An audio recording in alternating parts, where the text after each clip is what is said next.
ಅಮ್ಮ ಕೂತ್ಕೊಪ್ಪ. ಅಮ್ಮ ಅನುರಾಜ ಬೇಡಮ್ಮ.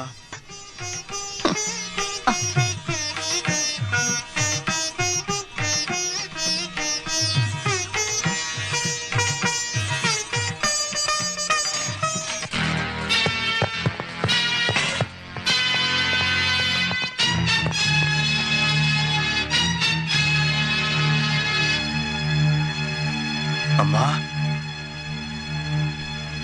ನನ್ನ ಅಮ್ಮ ಅಂತ ಕರಿಬೇಡ. ನನಗ್ ಮಕ್ಕಳೇ ಆಗ್ಲಿಲ್ಲ. ನಾನು ಬಂಜೆ. ಏನೋ ಹಾಗ್ ನೋಡ್ತಾ ಇದೀಯಾ? ನಿನ್ನ ಯೋಚನೆಯಲ್ಲಿ ನಿಮ್ಮಮ್ಮ ಹಾಸಿಗೆ ಹಿಡಿದು ಬಿಟ್ಟಿದ್ದಾಳೆ ಅಂತನಾ? ನನಗ್ ಕಾಯಿಲೆನೂ ಇಲ್ಲ, ಮಣ್ಣೂ ಇಲ್ಲ. ನಿನ್ನ ಹಿಡ್ಕೊಡಕ್ಕೋಸ್ಕರ ಆಡಿದ ನಾಟಕ ಇದು.